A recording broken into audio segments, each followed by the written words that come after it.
From the Library of Congress in Washington, D.C.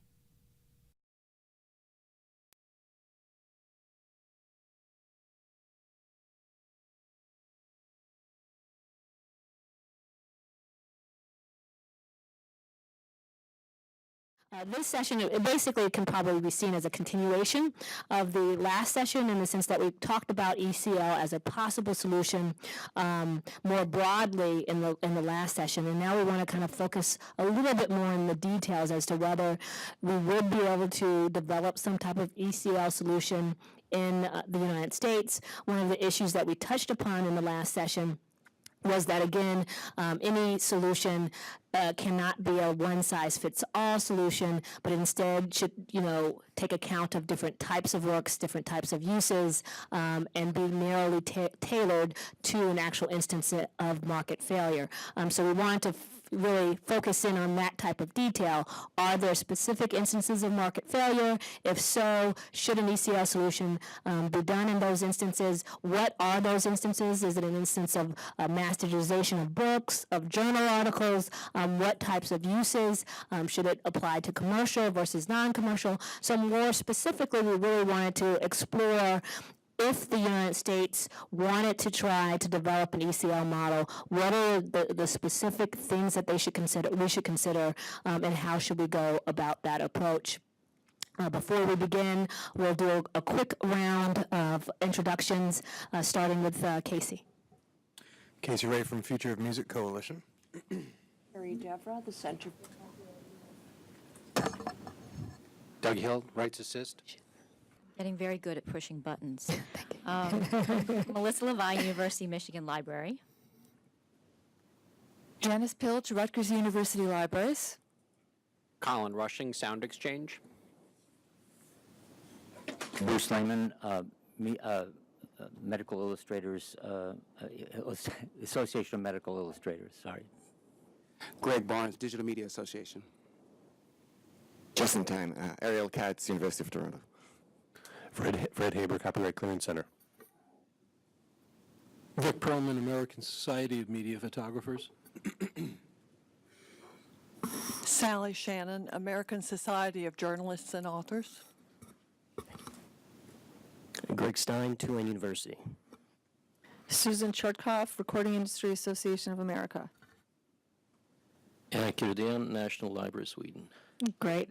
And again, we want to continue on the discussion. So we want to get a little bit away from, I suppose, the just general question as to whether ECL should or should not take place in the United States. We heard a lot of concerns about ECL at all. And so we will definitely take that into account, obviously, as we assess. And if you have additional comments on a general level like that, we certainly want to hear from you in terms of concerns with ECL overall. But now we want to see if we can drill down a little bit, as I said, into all the more narrow areas where ECL might be appropriate, and if so, what are those areas, and how might we actually structure an ECL regime in the United States? So I'll open up first. Are there more narrow areas that people think ECL should be considered in the United States, and if so, what type of structure do people think the United States should consider in adopting a more narrow ECL focus? I'll start with Greg. Thank you. I think, first of all, orphan works specifically, as opposed to the mass digitization part of the problem, would be specifically useful to use ECL as a solution. And a few of the things that, in my research that I did at Tulane Law, that I found, especially from the Google Books settlement, that was instructive, there are a few things that cause that mass digitization project in some of the in the court decisions where orphan works was really an issue. So first of all, with the settlement that was kind of a de facto ECL, the orphan works issue made it, and the fact that it was an opt-out system made it very difficult because, as we said before, orphan works where the rights holders aren't there to opt out. And that's one of the reasons why the settlement failed. So one thing that I would suggest that the Copyright Office look into is that instead of having an opt-out system, that instead you allow Orphan Works holders, if you were to have an ECL for Orphan Works, to come forward later on, still using that license that was negotiated under the ECL, and use that as a reasonableness standard. If the copyright holder wants to come forward later, if the Orphan Works copyright holder comes forward later and wants to challenge the reasonableness of that license as used in their situation, they can do that in court. And you can have a rebuttable presumption that the license that was established under the ECL for the orphan work was reasonable. And then secondly, another thing from the Google Books settlement, there were a few parties involved, the Authors Guild, the publishers, and I would just warn that the U.S. Copyright Office, if they were allowed to, if you gave yourself the rulemaking authority to designate the parties that would negotiate that ECL, that you look into exactly which parties are being represented by those interest groups. In the Google Books settlement, for example, the publishers settled out before the authors did. The authors remained in the suit. So just make sure that it's clear who the parties are representing and whose interests they're representing. Okay, Vic, then Carrie, then Doug, and then Janice. Let me go to the overall question about ECL. From the panel we just heard, I heard a number of negative comments about ECL from the rights holder side. I heard a number of negative comments from the user side, and it reminded me of the old adage that when you're trying to negotiate a settlement, if everybody hates it, it's probably fair. If there is any medium in which there is a breakdown in the marketplace, it's in the photography world, particularly in the internet world. Search engines based on image recognition tell us that something like at least 80% of the images that appear on the web are there without authorization. Everybody that uses the web seems to understand that stealing a movie is piracy, stealing music is piracy. They may choose to do it anyway, but at least they know that. But when it comes to photographs, somehow there is this alchemy under which once a photograph appears on the web, it becomes automatically part of the public domain. The situation kind of reminded me of the first Woodstock concert, when everybody was supposed to have a ticket and go in through the gate and pay, and this system just didn't work. There were too many people who wanted to get in there all at once. The fences weren't adequate, and the whole thing just collapsed, and 500,000 people, most of whom who didn't pay, came in and just crushed through. So trying to analogize that to the current situation, I'm trying to figure out, well, what could they have done? One possibility was obviously to build up prison walls.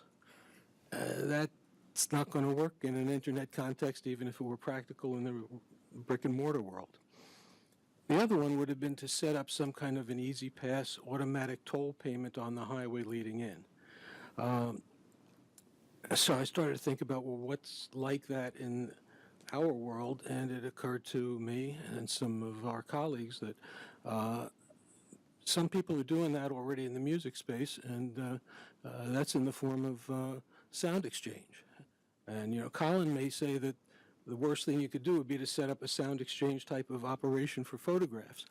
But based on what we're hearing and seeing right now, that, to me, seems to be the logical approach.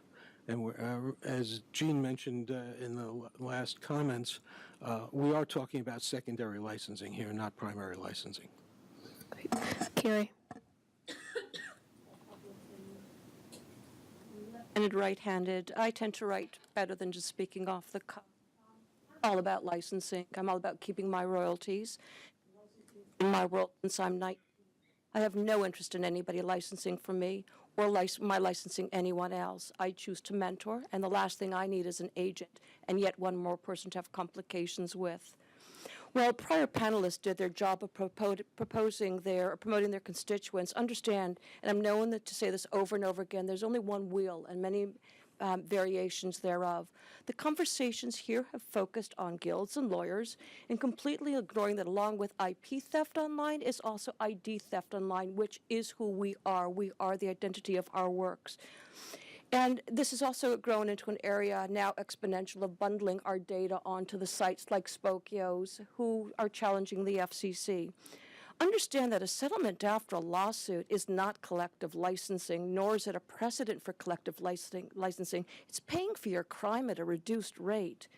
And while we're talking about orphan works, there's no such thing as an orphan work. Every piece that's created has a mommy or a daddy, many of whose metadata is being actively scraped out of the back of the content by the tech companies who should be in this room with us. They're CEOs, not their lawyers. Fair use states very clearly, if you cost someone their ability to make their living, it's not fair use. And also, if helping people steal content by providing the mechanism to steal with, and I guide people through it, put a click on my image, pull it off to your desktop, infringement. So it's been complicit to a crime. It's a conspiracy to commit a crime. So there really is no safe harbor either. And there would be no conversation of orphan works if you required that the private company technologies, that we all implement the technology we know exist. If you go onto a website, a box pops off. You have to click it off. There are sites, try as you hard, to copy a phrase and then to work with it. You can't copy it. You should be forcing these to be activated to mitigate the issues and conversations ongoing now. So I recommend that what you consider in the future is to these tables, bring the CEOs, bring the venture capitalists who thinks it's a hoot to toss millions of dollars at the technologies that we're playing catch up to. And in that way also bring with more of the arts creators. I will give you names of people who are launching suits time after. Thank you. Doug.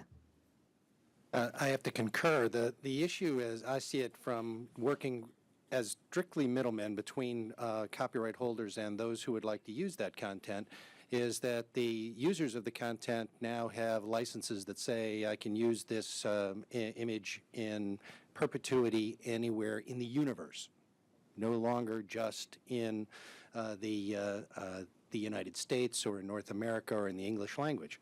So we've allowed the users to be able to create license mechanisms that facilitate their use going forward, which is fine as long as there's adequate compensation.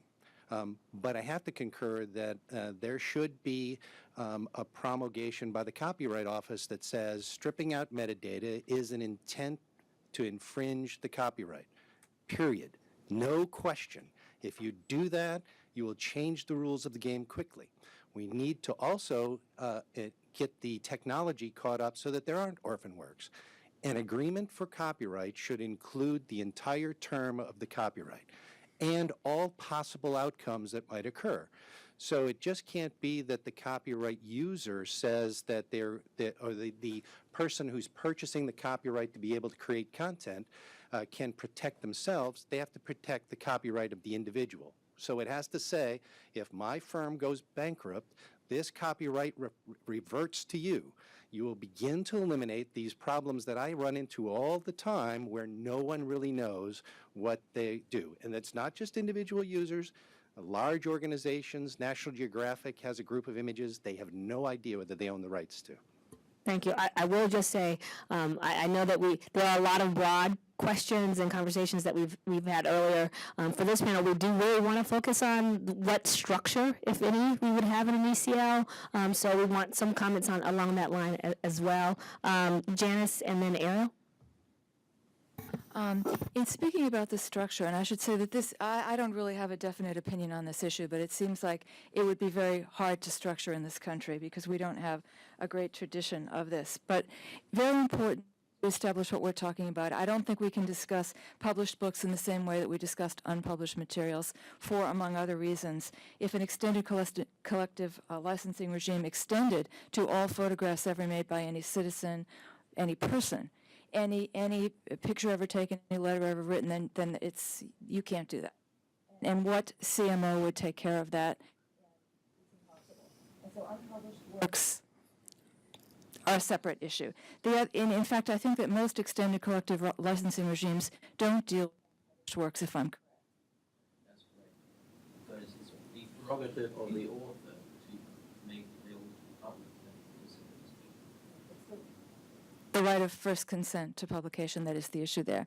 The other is CMOs are formed by a substantial number of members, usually of professional groups. Everyone in this room represents professional creators, and it's a different thing when you're dealing with just people who do things for amateur reasons. And so for those two reasons, to begin, it's difficult. Moving on from there, if you didn't have an extended collective licensing regime, then perhaps we're talking about, then you get into books. So let's just talk about published. And then we could discuss the Google Book settlement as a possible model, I suppose. I do like the idea that Brandon brought up before of having a combination of solutions. I sketched out this kind of a diagram. What it would be if you had, because we're talking about the digitization, preservation, dark archive, then the opening up, making available to the public, and beyond that, subsequent uses, either by institutions or by individuals, I suppose. We haven't even talked about that. But, either both the digitization and the subsequent uses could be a licensing regime. I don't think that would work very well because libraries don't have the money to pay for the licensing of the digitization. I think we've established that. How about digitization under an exception and subsequent uses governed by licensing? That's Brandon's idea, and I think that's almost where the Section 108 study group got. Almost, not quite. Digitization under licensing, subsequent uses by an exception, that's kind of illogical. Both digitization and subsequent use governed by an exception, I think that takes us to where fair use might just be too broadly defined. And so, going back to Brandon's idea, I think that's a productive idea for published works. And I just had one quick follow-up on that. So you said an exception plus perhaps licensing. Were you talking about direct licensing or extended collective licensing to fill in that gap? I'm not sure. Yeah. Okay. Ariel, then Bruce. Excuse me, point of procedure. For those of us who couldn't get into the room when Brandon was talking, would you summarize what you said? Very, very briefly, the idea was at a very, very high level that there's, two kinds of justifications for a use, fair use, or an actual license, either from a collective or from an individual person that is not compulsory and not extended. And that the world we're living in now apparently seems to be that, and if the district court cases are going the way they continue to go the way they're going, is that mass digitization can be conducted by libraries. You can get stuff from paper onto hard drives, which is great and important, and a collective action problem that's not going to get solved otherwise. But then what happens next is something that we're all just going to have to fight about, right? And I think I was just proposing that how far you can go from mass digitization to access in different fora and for different reasons is something that we can fight out in the courts under the rubric of fair use, and that's actually a not terribly bad alternative to an ECL or a similar regime. And from earlier remarks from the Authors Guild, I think we'll have plenty of case law. Well, and that's actually one of the reasons why we're here. Is there a reason, a public policy reason, to try to avoid having to fight it out in the courts and risk uncertain decisions and varying decisions across circuits and different states, and actually have a broad-based law that would apply in that gray area? Ariel, then Bruce. Can you add me? Okay, 3 hopefully quick comments. One in response to Mr. Perlman. So if I heard you correctly, you indicated that photography might be an area that ECL might be a good idea. As far as I recall, I think that in the UK, photographers' organization have been one of the most vocal opponents for the new British ECL scheme. So I think kind of interesting to see what's going on, what their views were. I don't know what the answer is. The other, in response to Mr. Stein about the benchmark of reasonableness, I do not think that if there is a voluntary ECL, if they charge things, that should be considered as a benchmark for what is reasonable, for 2 reasons. One is that, no, actually, ASCAP, which is an example of enduring collective society, not ECL, but collective society, under their antitrust consent decrees, ASCAP actually has the burden of establishing that the fees that it requests are reasonable. That's part of the consent decree, and that makes sense because, again, there are monopolies. They aren't really subject to significant market discipline, and that's why the consent decree puts the onus on them. The second, going back to one of my comments in the morning, again, why do we have orphan works? Largely because the owners of those works don't really anticipate to generate enough future revenue stream to make it worth their while to maintain themselves locatable. That suggests that what's the reasonable royalty, and usually royalty for damages in copyright is, okay, what would be the royalties had a license been in place? But by their own behavior, they kind of indicate that that's probably very, very low. And the last point, I think that the Copyright Office initial approach about, maybe with some tweak about the remedy tweaking, gets the best out of it. It gets the advantages, or some of the advantages of ECL, in the sense that it removes the threat of disproportional penalties, which keeps people away from using works. So it takes that away by tweaking the remedies, but it also preserves the kind of bilateral relationship between an owner and a user in a market system without having the need to take care of all the how you structure a monopolistic entity and overseeing it and setting the royalties and all of that. So you get all the goods without the downsides, and I think that's the best approach. Thank you, and I know we have a number of people who want to respond. Bruce and then Casey. Thank you. First of all, I'd like to start with the definition. I'm not sure that the announcement really gave a clear definition of what we mean by extended collective licensing, so I'll try to describe what I think we're talking about here. I think when we're talking about an extended collective license, we're talking about a license that in this case would be established by law, because we're talking about a potential statutory change, and it would be a collective license, and we have a lot of experience with collective licensing for many years. But what makes an extended collective license is that it covers people who haven't directly given authorization for the licensing organization or the licensing system to represent them. So that's what we're talking about. Of course, we have a lot of experience, a long experience in the United States with collective licensing, perhaps not as extensive as Europe, but we have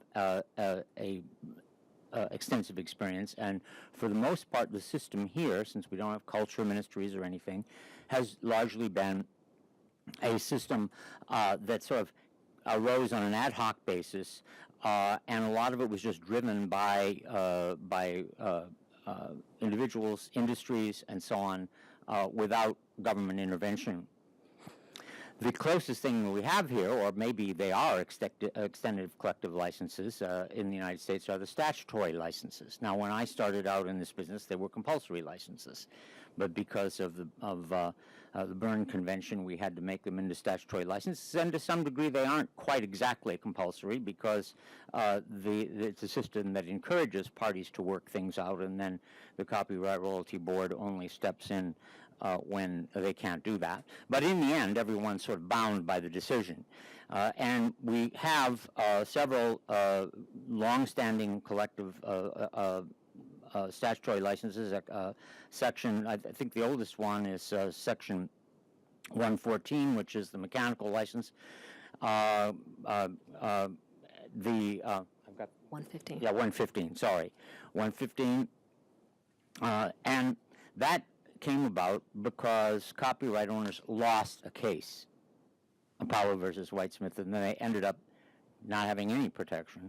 And so Congress then stepped in and said, okay, we're going to protect you, but since you lost your case, we're going to kind of give you limited protection, and that came in the form of a compulsory license where Congress actually set the amount that was to be paid for each piano player role to the music publisher, and then that continued in the sound recording industry. Then we have Section 111, and Section 111 came about again because of litigation where audiovisual rights holders wanted to, asserted that they had an exclusive right over the retransmission of cable television signals, and that went up in 2 cases to the Supreme Court, and the Supreme Court said, no, you don't. And so, again, Congress had to stuff the genie back into the bottle, and so they said, okay, well, we'll give you, and by the way, cable television in that case agreed to do it. There was an industry agreement, and they agreed to do it to achieve industrial peace so that they could build out their urban systems and so on. But that was again a case where the rights holder started out with nothing, and they got something, but not everything. And then the same thing is true of the Section 118 license, where for public broadcasting, where there was no right for not-for-profit uses of music, and in 1976 it was agreed certain not-for-profit users agreed to be to liability, but only with a compulsory license, again, where ultimately then the Copyright Royalty Tribunal and then the Copyright Royalty Board would protect them from abuse.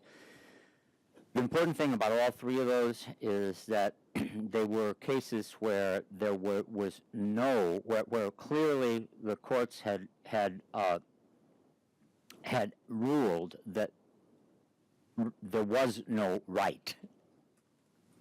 And I don't think we're dealing with that here. So I think we have to keep in mind this is a much, much different system, and if we have any kind of mandatory license, we're going to be on new ground.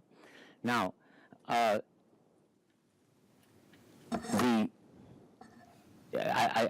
won't go into it very much because other people have reiterated it, but certainly in terms of medical illustrators, there's obviously a huge difference between the primary market and the so-called secondary market. Obviously, the primary concern is that the primary market remain available to them, and that works that get out onto the internet and then become orphan or whatever don't end up competing with their basic business. But on the other hand, there are a lot of secondary uses that could be licensed more efficiently, and actually would be a win-win situation because people would get licensed use, and the rights holders would actually get some money that they're not getting right now. And those secondary uses, a lot of them we've heard about here. Certainly archival use, library use, but one of the things I think in the last go-around that was a cause celeb with some people was that college students wouldn't be able to write term papers because they wouldn't be able to get stuff. Well, this could address that situation. The problem in all of this is if you've got any kind of a collective license, who's going to pay the money? Now, when I have to say I was very much involved, as some of you know, in the creation of the DMCA, and that started out with a white paper that was put out by the executive branch. Bruce, I'm sorry to interrupt. I'm going to ask you to wrap it up really quick because I know we have a lot of other people. I do, but so I just want to make sure that we can hear from everybody. Yes, and I will wrap it up, and I really probably don't need to say much. The problem that what I actually had envisioned back in the 90s is that we wouldn't need any of these because we would have a system of micro-licensing. But that only becomes possible if the people who control the pipe do the micro-licensing. And there's going to be a hearing later this week, I believe, on Section 512. On Thursday, yeah. Yeah, and the PTO actually is also having a hearing, sort of a related hearing, later in the month. And that came about because the people who control the pipe said, no, we don't want to be bothered. And so we have the access provider exemption. So I think because of that, some kind of statutory license may be appropriate as long as it observes certain principles, and they're one that it applies only to the secondary uses of the kind that I described. But this is the most important thing of all, is that the primary test for any licensing system is that the rights holders have to get the money. Right. Now, we have systems right now. Publishers get money from the CCC.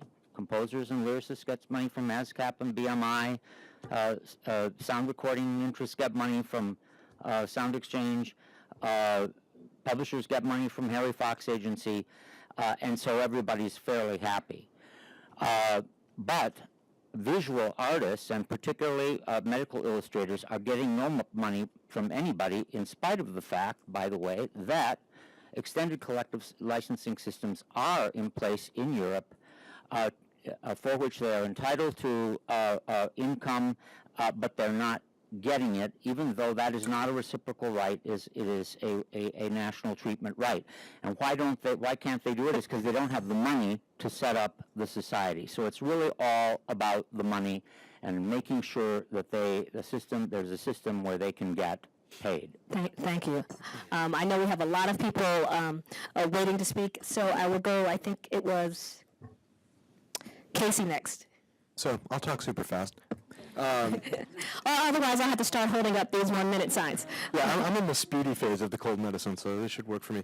I'm going to talk about music, surprise, surprise. I think one of the issues that, if I were to create two huge buckets, we've got an issue of access. We want to facilitate and expand access to expressive works as we're making this migration to digital, which is maybe taking a little bit longer than folks like Bruce expected back in the DMCA drafting days. And then you have the issue of compensation, so how does that money get divvied up to the rights holders and, to me, more importantly, the creators and the authors. I think if we're putting this in an orphan works context, we should be looking, again, to find out ways to not have orphan works in the future. That should be a primary goal, right? To me, there's two ways that you can go about that. One would be having more accurate systems to track ownership transactions and not just, commercial public transactions. In music, we've had tremendous difficulties over the year. I'm looking at Susan. Just kidding. See, I told you I was going to talk fast. We've had tremendous difficulty over the years keeping track of ownership with mergers and acquisitions of record labels and publishers.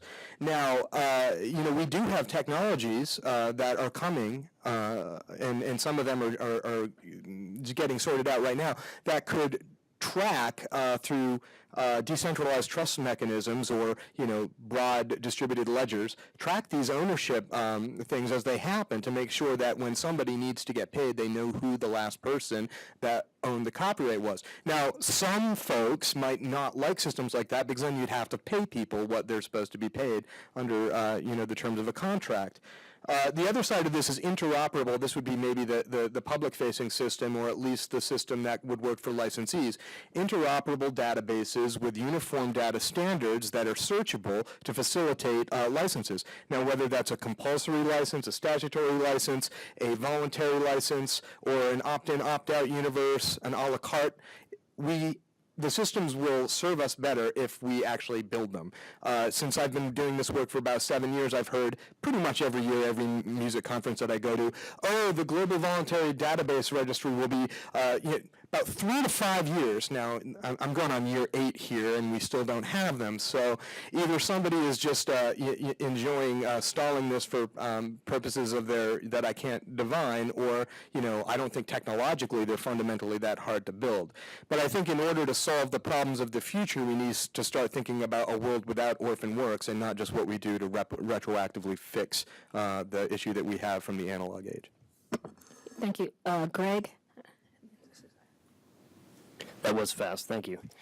To kind of piggyback onto what you were saying, Mr. Ray, I think that compensation that is then collected through maybe an ACL, either the principal or an interest after that money is collected into a trust account, could be used for things like registries of authors and owners.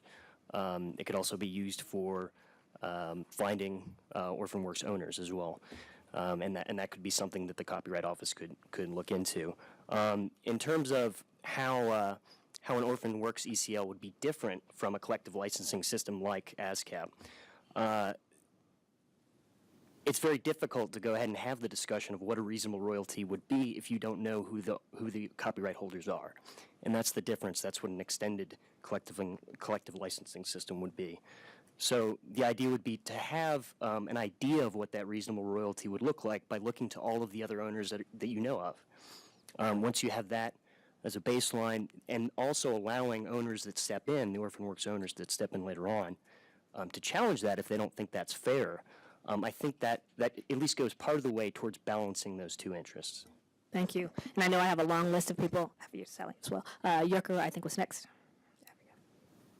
Well, it was very good if you tried to reduce the problem with Orphan Works, but since rights are transferred under some copyright regimes back to the writer, and if that author is dead, it's the children. If those children are dead, you will most likely find yourself in the future that you have in the future still Orphan Works. They will still exist. As far as contracts, so you don't sign a contract, acquire rights for eternity as like a television producer, because you acquire the rights you need. You're not willing to pay for much more. So like a broadcaster will find themselves in the archive that they don't have an agreement that will cover that kind of usage. There's an old agreement. And it's very good if you could trace the rights holder and the ones who have the right to license, but I still think in the future you'll have the same problem, even with you have electronic works, because you have people die. That's a problem, but they do. Unfortunately, for now. Maybe we'll be able to deal with that in our next roundtable. I'm going to go to Carrie, Vic, then Susan, Fred, Colin, and Sally. Well, a couple of points. I'll try to make them all quick. People are savvy nowadays. First point made. People are savvy nowadays. They write everything into trust and they donate things away so institutions are benefiting from the life. Vic does not speak for my community. I'm an alumni of the White House News Photographers Association. Many of us are freelance, and anytime you want the arts creators to come in a panel before you, I will bring them in and you will hear firsthand how nobody wants more government or more intrusion in our ability to make our livings. Ariel, are you telling me that if I see your backpack there, that I can walk up and take it because it doesn't have your name or your hand on it? And in terms of if an image... What? No, we don't. We don't want to answer. It's rhetorical. Point made. You don't want me to do that, so no, should anybody do that? No, we want to make sure we keep focusing on the structure of the ECL In terms model. of what image is important, let me remind people that a few years ago, Justin Bieber was just a kid on YouTube. So every image has a potential when it finds the resonating audience. What I want the USPTO to walk away from is, look, there's no borders in this internet age. Everything's Copyright Office, but yes. Excuse me, the USPTO and the Copyright Office, I apologize, but there are no borders anymore, so anything we do is everywhere within an instant. And the Copyright Office, the USPTO, the FCC, the FCC are all neutered agencies which have the requirement to implement regulations, but you do not have an enforcement arm. I do think you need to bring to your next table law enforcement. I will personally introduce you to the guys from ICE, the FBI, all the others that are entrusted with having to do the dirty groundwork to implement our rights protection. But that will flesh out the voice for you. Thank you. I have Vic, Susan, Fred, Colin, and Sally. To respond to a few points, as to why Orphan Works exist, I think that the idea that people who created those works don't care about them is a crock at best. At least in the photography space, Orphan Works exists because the work and the attribution information are almost automatically separated in a huge number of contexts and very easily separated, whether intentionally or inadvertently. As to our fellow photographers in Britain, it's been a while since I was reading their comments. My recollection is that they were opposed to earlier versions. I don't know what their final bottom line was. It may come down to differences in the rights being granted under the different regimes, and it may be a difference in the sense that our view is that getting some compensation is better than getting no compensation for something that's happening anyway. for drilling down, I thought I had done that to some extent by referring specifically to Sound Exchange, but in our view, an ECL regime would be a secondary license to individuals for non-revenue, non-commercial type uses. As to who pays, it would be essentially the aggregators of those images. And finally, I have to say that my head explodes when I hear the museum and library communities say that they can't afford to pay licensing fees. If they can't afford the brick and mortar building, they don't build it. If they can't afford the computer system, they don't put it in. If they can't afford to acquire the print collections, they don't acquire them. If you can't afford to license these images, you don't license them. Thank you, and I think you do. Thank you very much for your specific, I think, comments in terms of what your approach would be on an ECL. I do want to see if we can get some more specific comments in terms of what would a structure look like. So I have Susan, Fred, Colin, Sally, and Greg. Hi, thanks. I just had three very quick comments. First, you had started off this panel by asking whether there was different sectors or different markets where ECL may or may not be relevant. And I just want to go on the record as we think for the recorded music industry, there is absolutely zero need. The market is working really well. There are numerous services that have, tens of millions of digitized sound recordings that are available. There's free services, there's paid services, there's all manner of digital music services. And so if you're doing this on a sector-by-sector basis, you can leave our sector out. The next point that I want to make was one thing that you might consider, a number of people have talked about voluntary licensing being and voluntary collective licensing being far preferable to any sort of government-mandated collective licensing system. And I think voluntary collective licensing really can work. A big obstacle to that are the antitrust laws. And if you're really looking to facilitate collective licensing and to do it on a voluntary basis that doesn't involve government mandates that make it seems like almost everyone's hair stand on end, you might want to look at ways that you might amend the antitrust laws to facilitate voluntary collective licensing.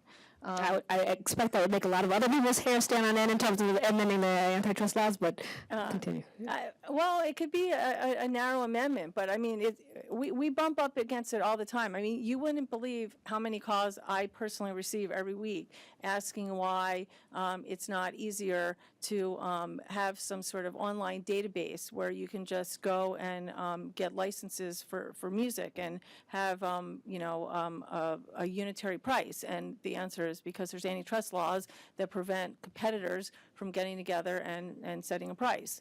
And then the last point I want to make, which is a little bit of a tangent, but just to respond to Casey about data, is I think you're underestimating the complexity of data in the music industry. What you have is, in most cases, the publishing is split in any number of ways. I mean, you can have 7 rights owners on the publishing side, and you need to figure out who they all are and what shares they each have and how you match that up against the recordings. And I think that's some of the slow time to market on the music data front. So, okay.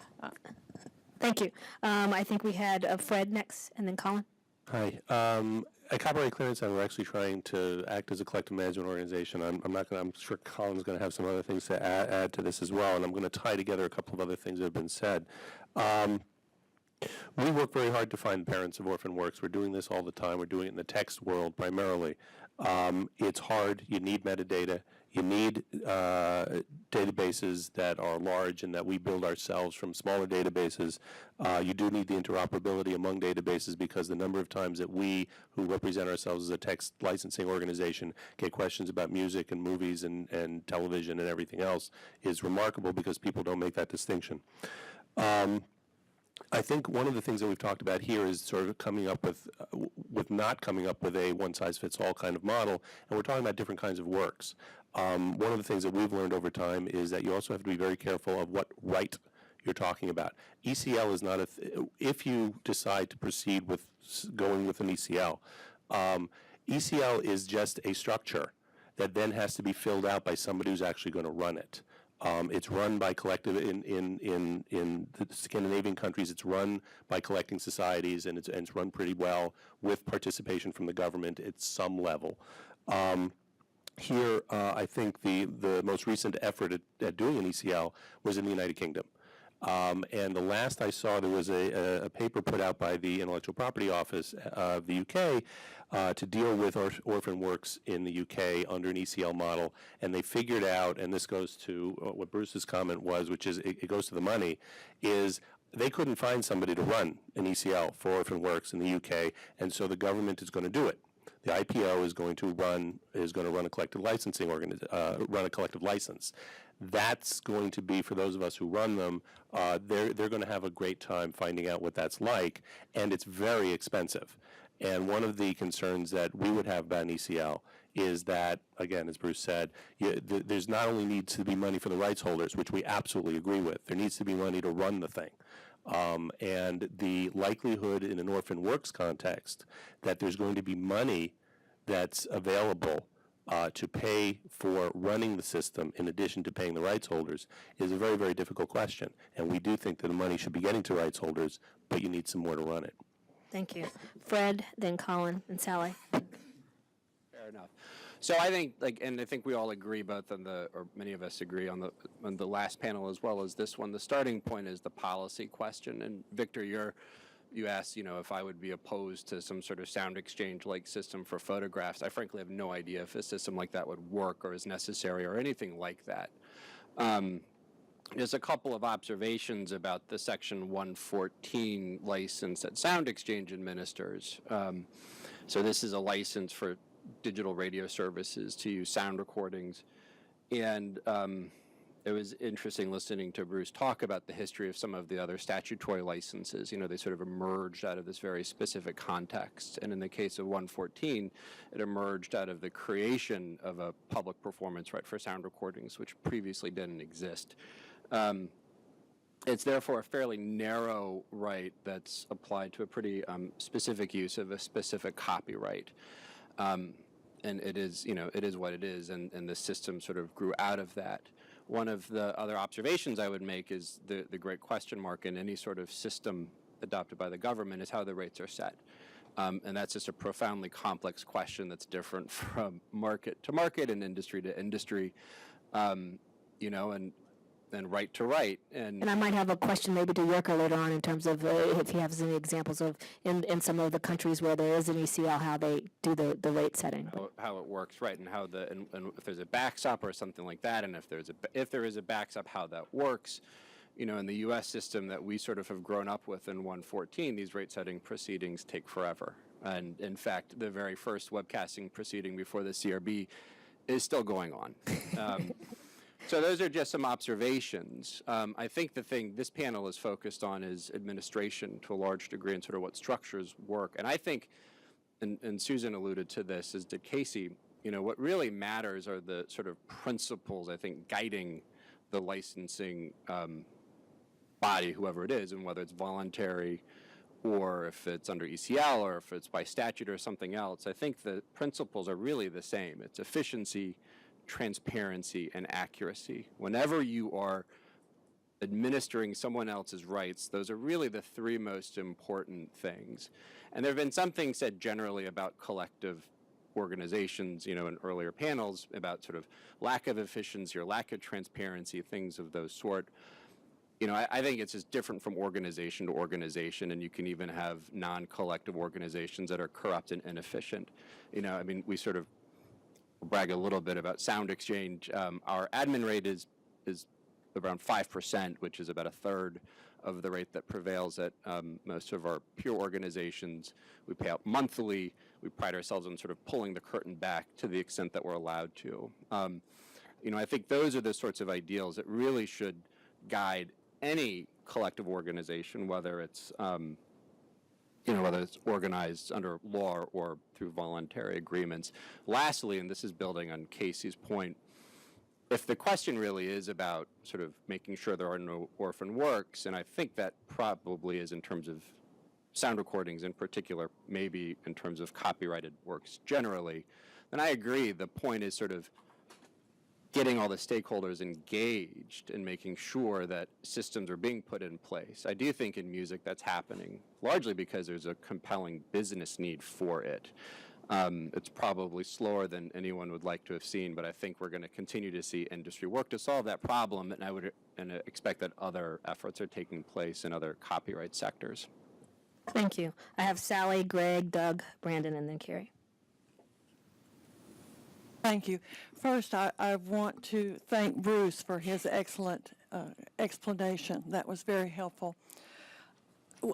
We have significant doubts about whether an ECL would work in the print industry, mainly because the contracts for books and magazine articles and the like have changed so radically in the last 10 years that it would be very hard to find a one-size-fits-all kind of model. However, we're willing to consider that possibility, but if we do, I totally agree with Colin's remarks that we really have to pay attention to transparency, accuracy, the core values. And I also want to say that we could only support any sort of system that was voluntary and opt-in, not opt-out. And we would be very hesitant to endorse any scheme that was run by a profit-making entity. We would prefer any scheme to be overseen by you folks at the Copyright Office. And I know you hear me say that and you think, using what for money?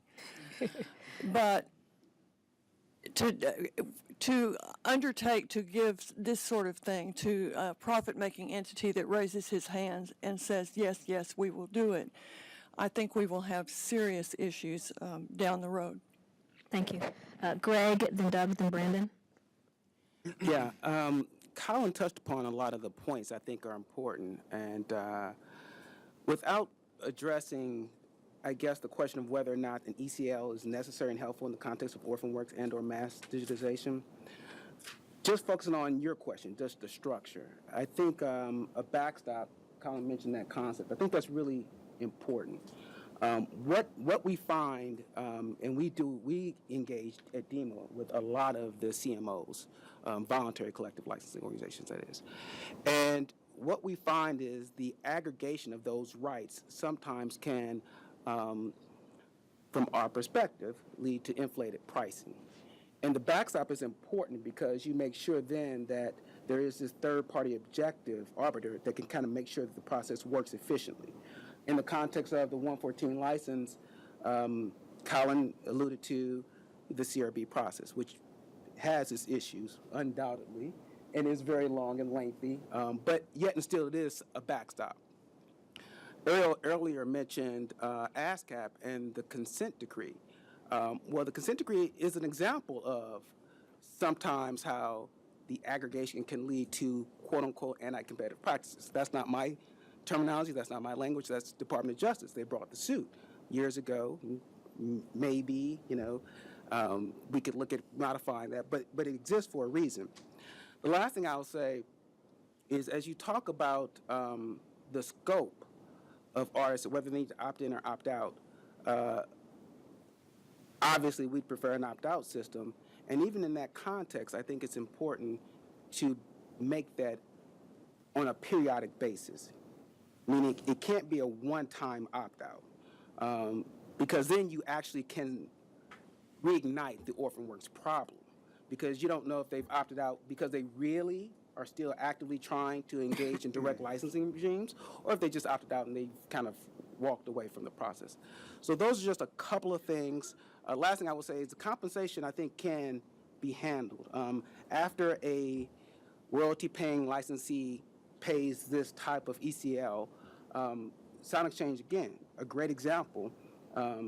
They go out, they try to find, rights owners to distribute the royalties, and if they don't find those individuals, they have another system, which I think is fair and appropriate for distributing unpaid royalties. So I think there's a lot of things that are out there in terms of structure that can be built upon that can help this system, should we need one, because we're not going to go on record we still haven't say resolved that.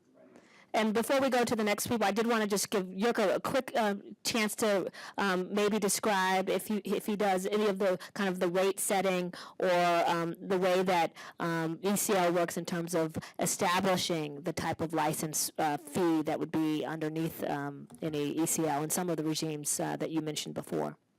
Can I just ask him to answer who pays the money into the pot, too? Well, and that as well, if you want to.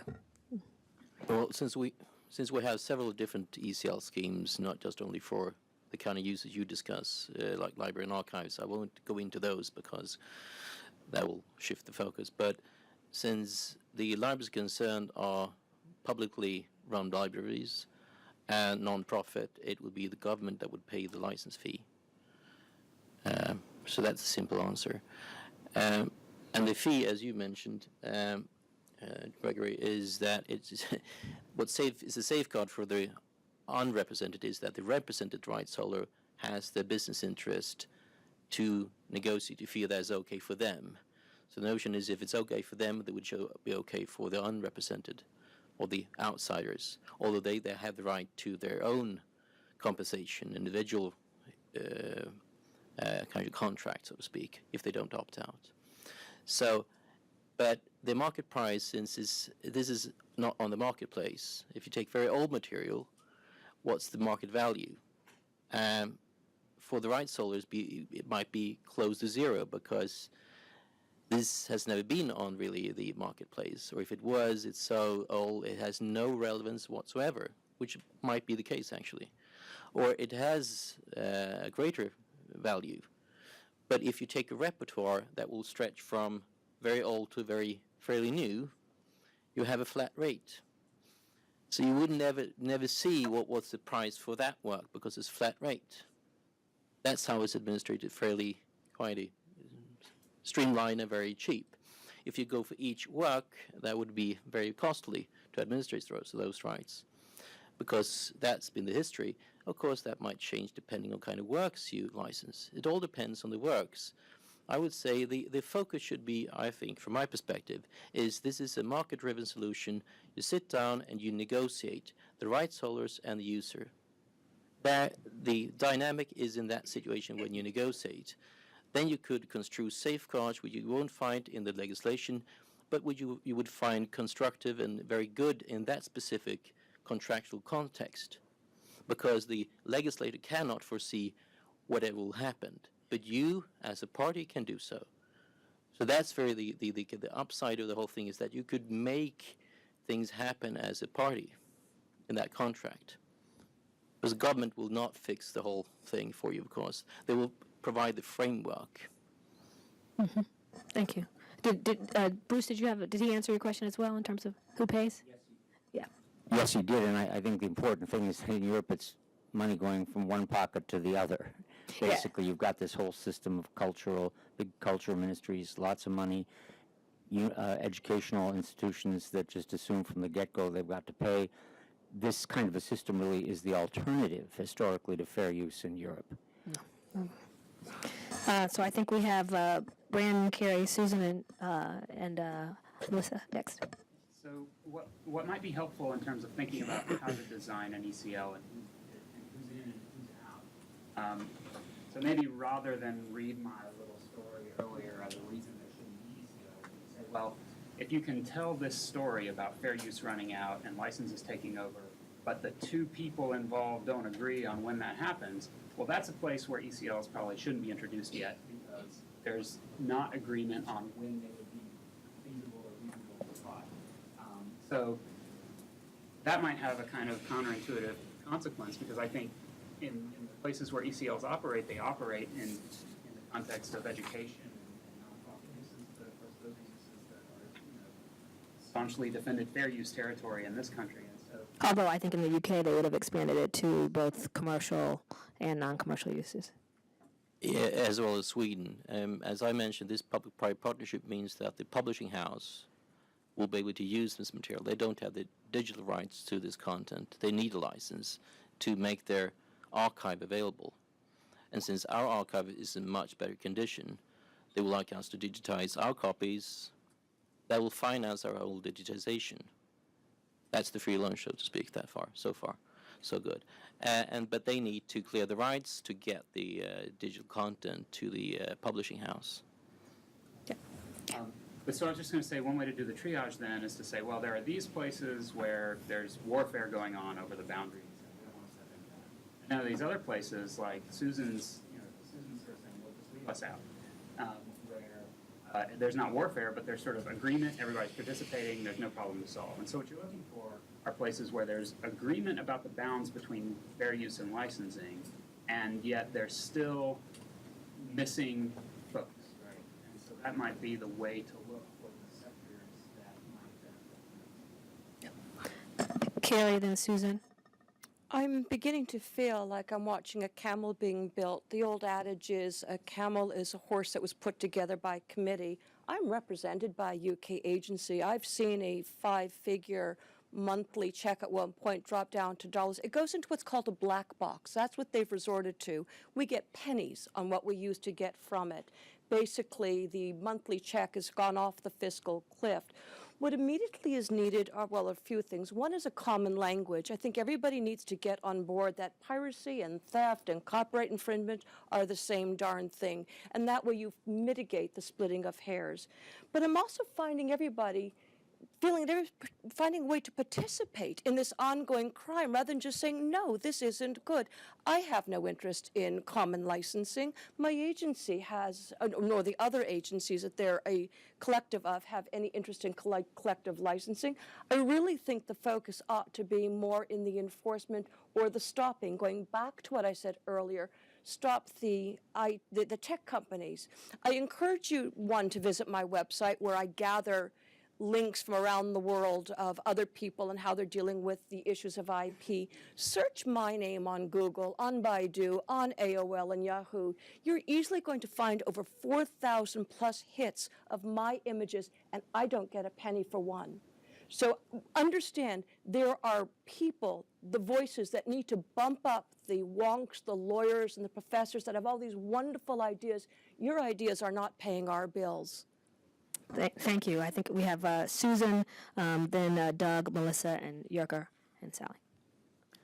I want to raise one other issue that I don't think has been mentioned so far, which is that if you were setting up any sort of ECL, or if perish the thought you were ever thinking of setting up another statutory license, the first thing you would have to do is define the use case, and I think that's what we've been talking about here. You would need to figure out what works are involved, what kind of use is involved, who are the users, is it commercial or non-commercial, et cetera, et cetera.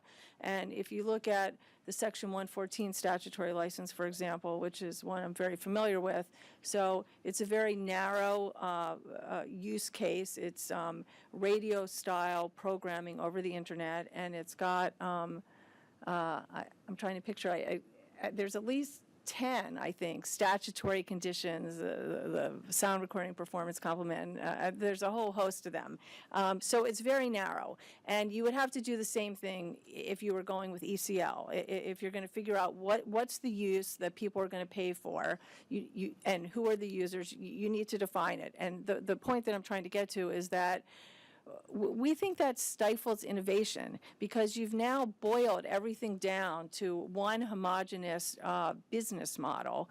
And, if the whole music industry was governed by one big statutory license, you would have nothing but internet radio. But because there's a portion of the industry that has been left outside the statutory license, you have a burgeoning marketplace where there's all sorts of innovative services coming out, and news services come out, every year that have all sorts of different functionality that would just never be envisioned or permitted under a one-size-fits-all cookie-cutter solution that any sort of ECL would Yeah, need. and I think that the one consensus I think that we are coming to here, even though we haven't even been able to decide, I think, whether an ECL is appropriate, that is, if there was an ECL, it would have to be very narrow, and it would have to be sector by sector and address, specific works and specific issues, and really be in an instance where there's that gray area where there's a market failure that needs to be resolved. I have Doug, then Melissa, Yerker, Sally, and Casey. So Doug. Yeah, I think the question that comes up when ECLs are talked about is, what is the problem that you're trying to solve? If the problem that you're trying to solve is to pay money into a pool so that a future license holder can come forward and be able to collect because they couldn't be found in some mass digitization project, then you're just creating a bank that's going to have nothing but administrative headaches and nightmares to be able to deal with. The reason why music works so well is because it's a repetitive use of the same object over and over and over again, or a near frame object. You talk about photography. Photography does not fall into the same category. You've got things that might go out of use for 25 years, regardless of what others had said about, does it have commercial value? The 25th anniversary of the blizzard of 1977 became important, 25 years after it occurred, and those licenses had to go back and try and find that photographer, and many didn't bother to do that. They assumed that photographer was dead. He's very much alive. He's sitting in the back. So in the process of doing this, we need to figure out what's the mechanisms that are going to facilitate in an individual industry what could work. Any transactional element that's over and over and over again would be a great ECL. Anything that has got individual uses that are going to be so sporadic that they're not going to be able to either have a market price, because that's going to be the difficulty then. Is it important, 25 years later, and what's the value of the only pictures of that particular event? Then, it's going to be impossible to set that pricing, and nor should you. Thank you. Melissa, Yorker, then Sally, and Casey, and then I think we're going to have to cut it off and open it up for audience participation. Melissa. Do not. Okay. So that's all right. So first, money. Museums and libraries that I've worked at of all sizes and scale, we paid ASCAP, we pay BMI. Where there is something that needs to get paid for, it's addressed appropriately. And there are different kind of uses, and those have been covered in many different manners over the last day or so. We've talked a lot about who pays, how we set up a system to pay, but we haven't talked about, as in the context of Orphan Works, who gets the money. And so when Fred talks about things like the administrative costs, the logistical costs, the idea of a government-paid license, as Yerker mentioned, I think is not likely here. We aren't getting to who gets paid. And so the whole problem with an orphan is you don't know who to pay. So to have a big, complicated mechanism where, let's say from my perspective, working with libraries right now, we're basically paying a giant kill fee or a form of insurance or extortion money so that we can do what are proper uses without any desire or intention to make a taking of other people's intellectual property is really problematic. It is functionally a form of taxation from my personal view. I think Arrow is an interesting approach in the EU because basically it's a form of notice, and I sort of in my own practical work, I do wish that the notices of intent to enforce from the GATT days had been maintained and continued, and I could see a system like that being very helpful, both so that proper actors can make those notices functionally and make individual arrangements with rights holders when they emerge, especially if there's a due diligence element for libraries. The last question, I actually had two questions. Yerker was talking about the system in Sweden, but it wasn't clear to me whether it covered orphan work. Those licenses do cover purported orphan? Okay. So that works there, but Ariel, I think you mentioned yesterday the situation in Canada, which is not a very effective system, and it's maybe a longer conversation for another time. We probably won't be able to. What works and what doesn't is a big question. Sally and then Casey, and then I actually am going to have to cut it off and then get audience participation. What's the point? Is where does the money go? And this is a problem for the mechanics. Is you're going to have a what do you call it, a federal preemption problem, because the states think they get the money in a sheet, and that's a big problem. Yes. Yeah. Yoko, then Sally, then Casey. You asked about Orphan Works, just to make a remark that ECL has been in existence for like 50, 60 years. From the beginning, they covered Orphan Works per se. No one discussed Orphan Works in those days because it was officially not a problem. Always been a problem, but nevertheless. ECL used to be called as something very Nordic. We have a very, very specific country. You can't export it. I was told by a colleague at British Library, silly, small languages. Now it's introduced in the UK. The MEU in Out of Commons Works does show it has a relevance. It has impact out even in Germany. And Germany is a bigger country than UK economically, much bigger publishing nation. Anyhow, I suggest, I have to leave out a train, that if you haven't studied ECL, and ECL is difficult to study because the provisions are very kind of, it's not many words, is that you read the MEU and Out of Commons books and learn journals. It's online. Here's my email address. If you email me, I can provide you with a link if you can't find it yourself. And there is some frequently asked questions. There's a press release, and there's a recommendation on behalf of the EU Commission to introduce it in each country by the EU Commission. The MOU is very good because it directs address both the rights holders, the library community, and the government, because it recognizes there's a problem as far as transparency. Some organizations, the CMOs in some countries, I won't point fingers. So it does address those problems, and it's very, well, kind of very useful as a document. Thank you for so much for being invited. I have to catch a train, and I wish you the best of luck, whatever solution you choose. With that uplifting note. Okay, so we do want to open it up to the audience, so just Sally and Casey, and then we're going to have to open it up to the audience. Very brief. I just want to say, Karyn, I think you're right that anything we did would have to be very narrowly drawn.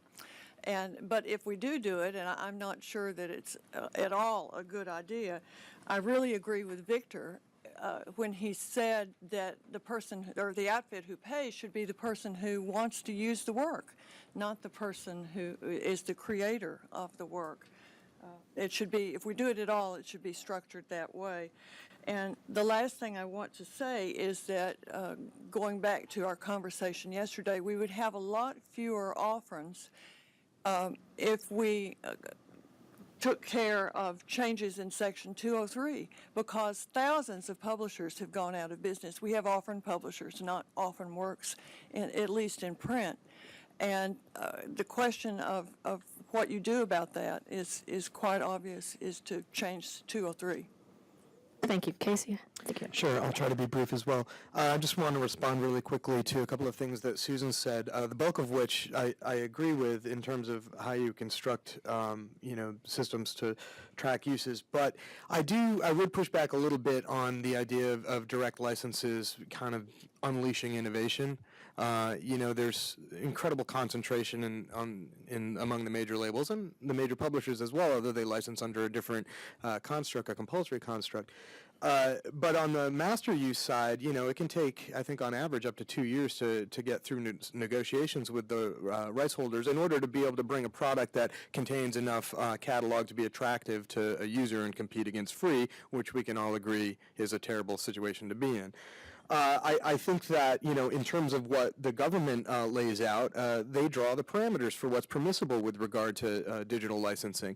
And I don't know that we would only see, broadcast radio-like products if the licensing rubric looked different for the master use. I think we might see more innovation. It's just right now it breaks down between interactive and non-interactive pretty cleanly.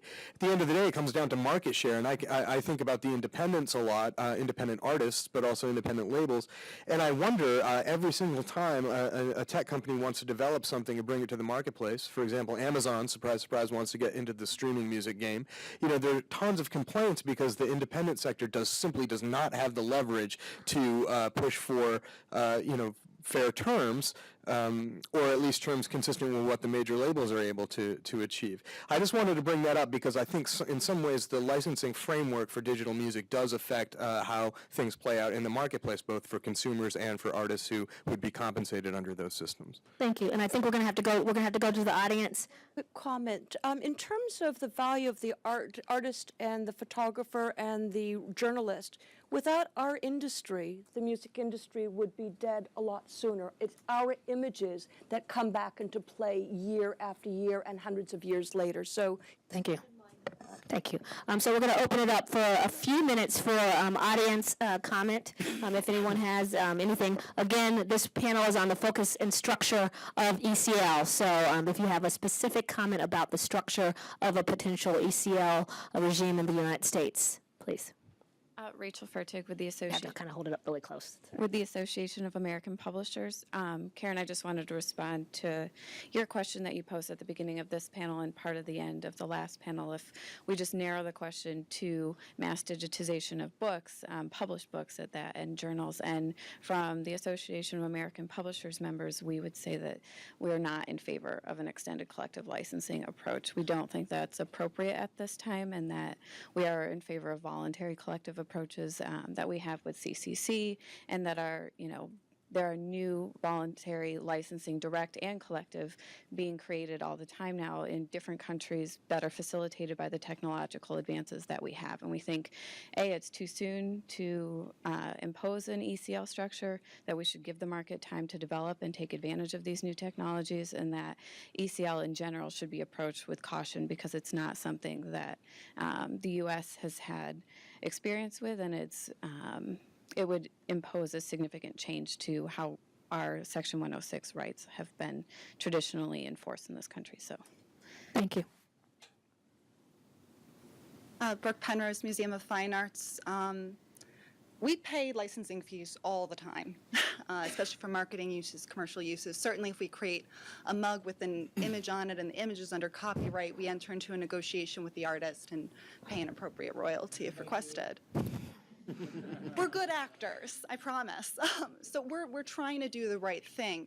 Part of the problem, though, with collective licensing agencies, and there are a couple that exist in the visual arts world, ARS and VAGA are probably two of the most well-known, we're finding sometimes that the artist's intent is not consistent with those collective organizations' policies on revenue generating, and that is what they're there for. They're there to generate revenue. Two examples that come to mind right away are we've actually been contacted by artists represented by these entities recently asking where their images are online. They're trying to direct people, buyers, to our website so that they can see examples of their work, and we have to tell them, well, the organization that represents you is going to charge us a fee. And this is not something we can recapture revenue from, so we're going to have to decline. So to this panel's discussion on, well, if you can't afford it, then don't use it, that's what we're doing. But the result is it's not getting used. It's not being put out there at all. And the Copyright Office, I think, needs to decide whether if that's the landscape we're in, is that appropriate? Do we really want to kill that stuff if that's the alternative? Fortunately, we've had a few artists approach us and enter into their own licensing agreements where they say, okay, never mind, this organization isn't doing what I wanted. Another example I just wanted to point out as well is we had an instance where an artist wanted to waive fees for a project that maybe they could have charged fees for, but they elected that they didn't want fees charged. And their rights organization still insisted on taking their administrative fee even though the artist wasn't making any money off of it and chose not to. I'm not sure that that's an appropriate response based off of how we're talking about structuring that. Thank you. I want to thank the panelists for this last panel on ECL. It's obviously a very, very complex issue that we're going to be studying in a lot of detail. This has been a presentation of the Library of Congress. Visit us at loc.gov.